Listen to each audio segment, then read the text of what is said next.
Hey everybody, it's Gary Lucas, special late evening edition here. The sun is setting so beautifully over the Hudson River. And, well, I'm here to play for you as always, Tuesday, Thursday, and Saturdays at 3 normally. Today, now it's 6. Caroline usurped my spot in the living room here, doing a Zoom casting session, and yes, she always trumps everything. I mean, I don't want to use that word. She always takes precedence, let's say. So let's get right down to it. To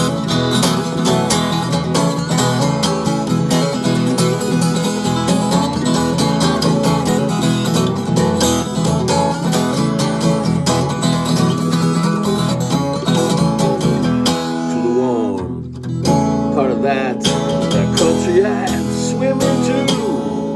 I'm into what you do, I'm seeing what you do, banging on your door up the deep blue sky.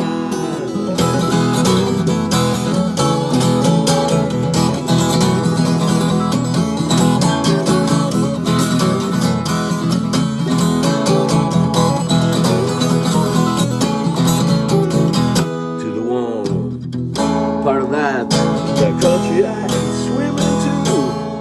'Cause everywhere you go is everywhere I go, banging on your door up the deep blue sky.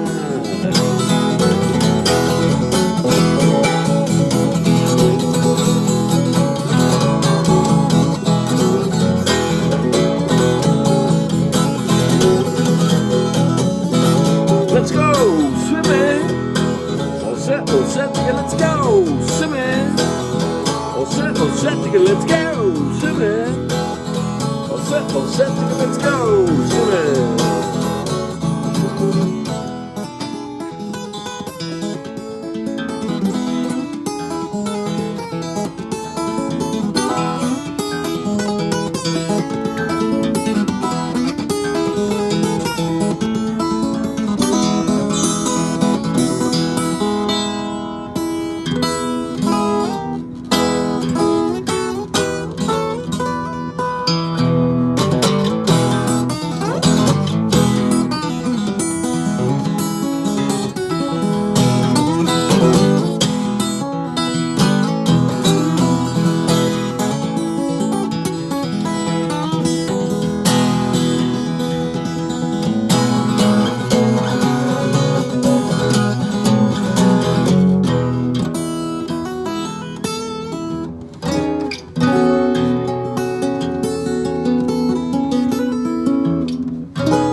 Temperamental beast, as you know, especially with the windows open, and I think it's time for a string change.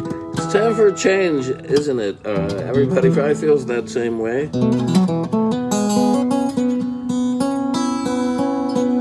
I can't wait to get over to Holland next week.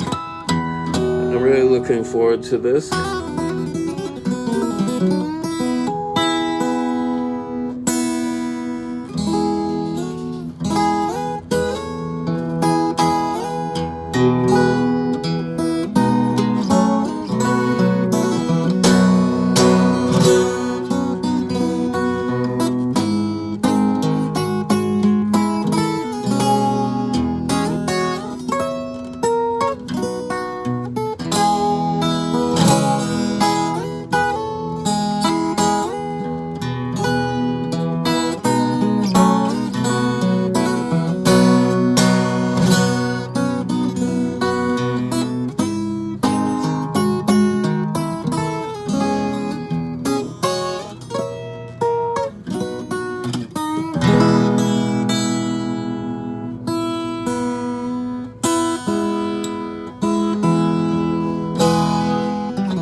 To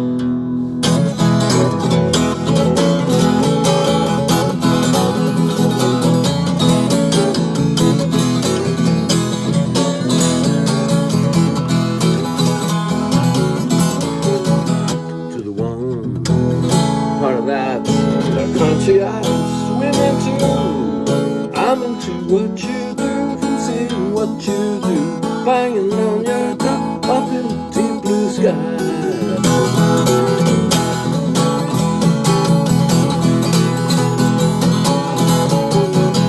To the one part of that country I swim into. 'Cause everywhere you go, 'cause everywhere I go, banging on your door up in the deep blue sky.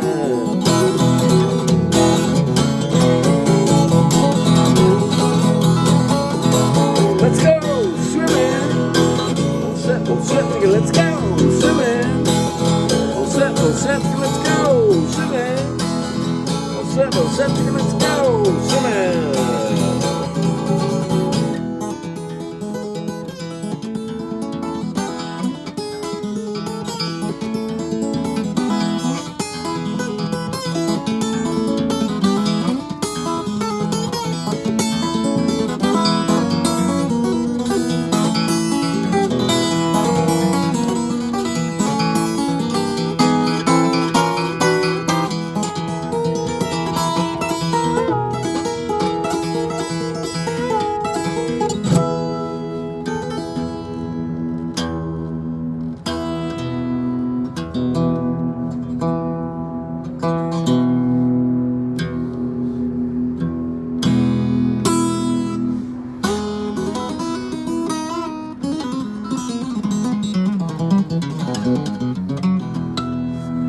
Okay, so while I got your attention, let me thank Joey Zarda, who came through last week in the pantheon of good people, who I guess supports this broadcast. So generous and so sweet of you to tip me at the virtual tip jar at PayPal, which I encourage you all to do. I mean, even though this is a hubbub of, let us say, gazillionaires, this neighborhood, there are many amongst us who are,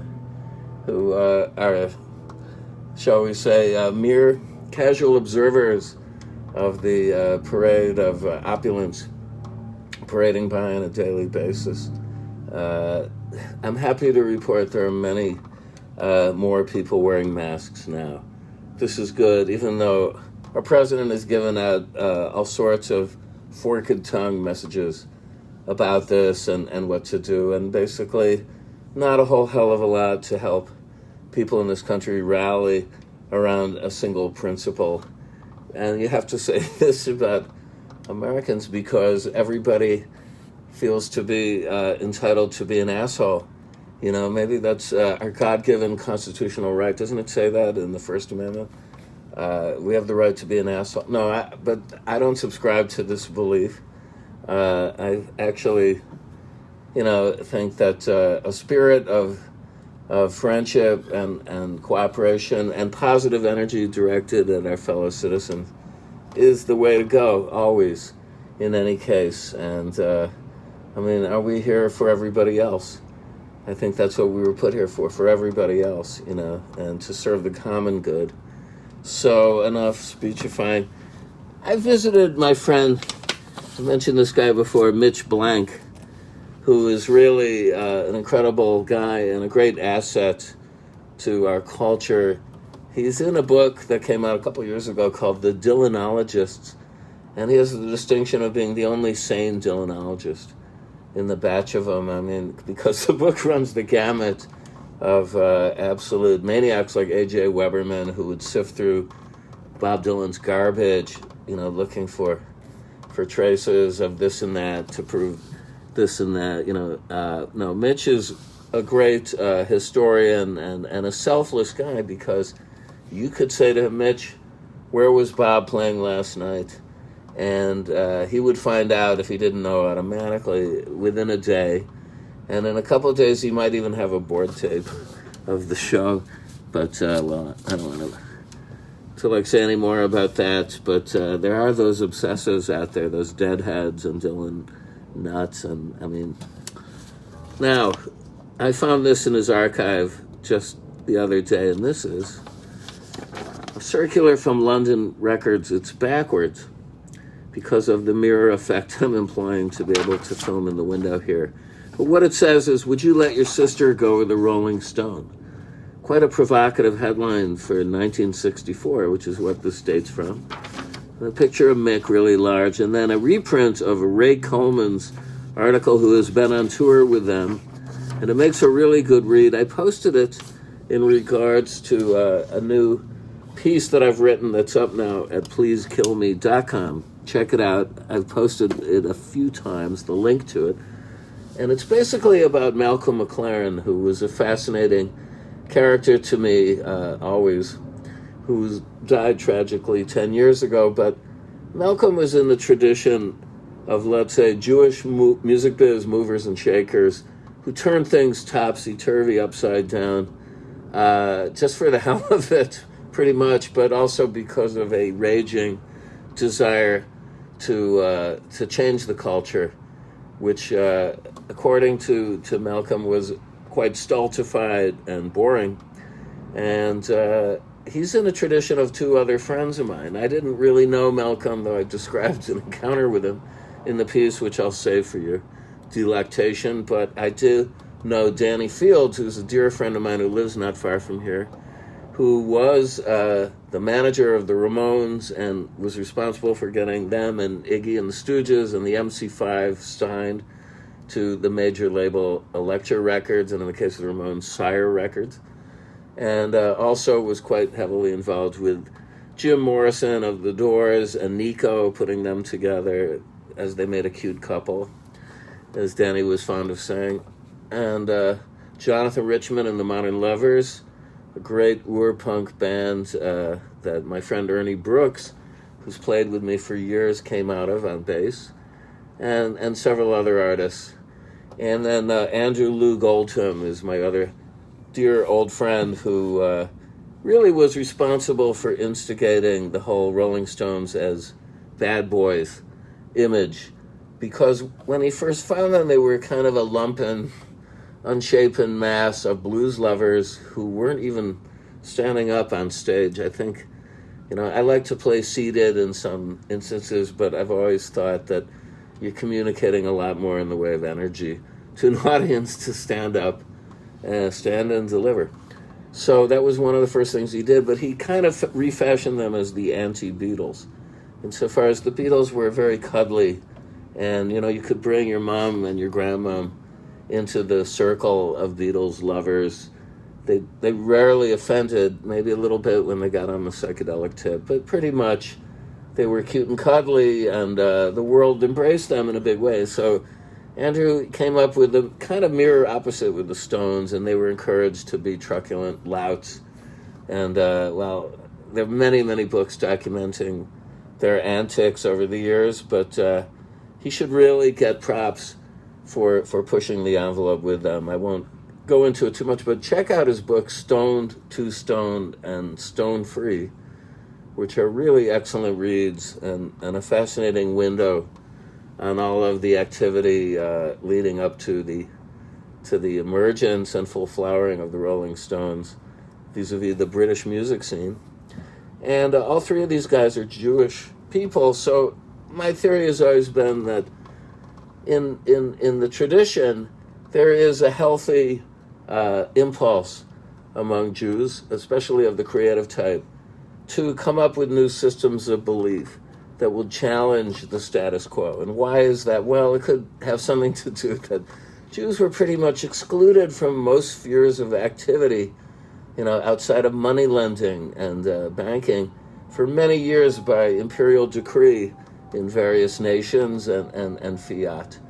And I think that the best book I can point you to is called The Ordeal of Civility by Thomas Cudahy, a sociologist who posited in the figure of Marx, Freud, and Levi-Strauss, three singular Jewish people who really created whole new ways of looking at the world vis-a-vis Marxism in the case of Marx, Freudianism in the case of Freud, and structuralism in the case of Levi-Strauss.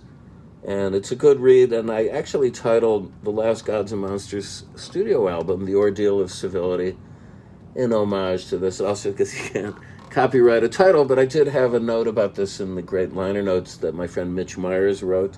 And I was going to include that in this article, but it was already way too long. And but please read it and check it out. But anyway, speaking of Ordeal of Civility, I'm going to play a piece from that entitled The Lady of Shalott.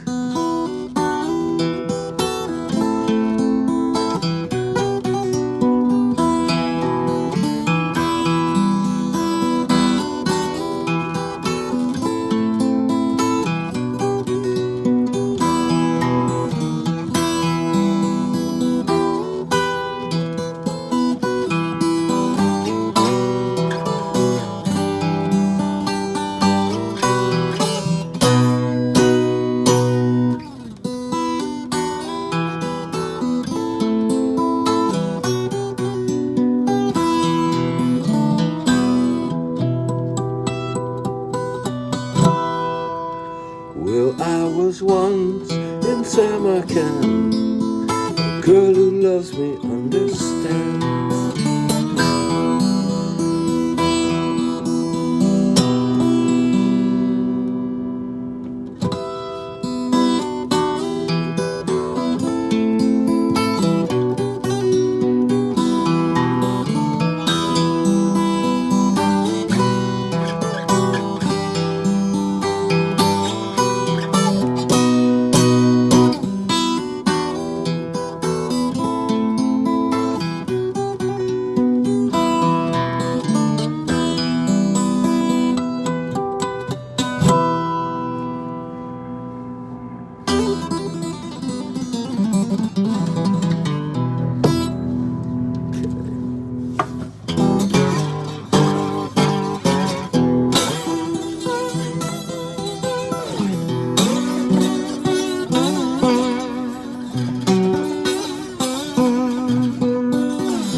Okay, that's all we got for today. I have to scoot out of here and over to my friend Terry Durgash's studio. Terry is the mastermind with his wife of Hookus.com, of which I've engaged in many a contest of songwriting with viewers like you.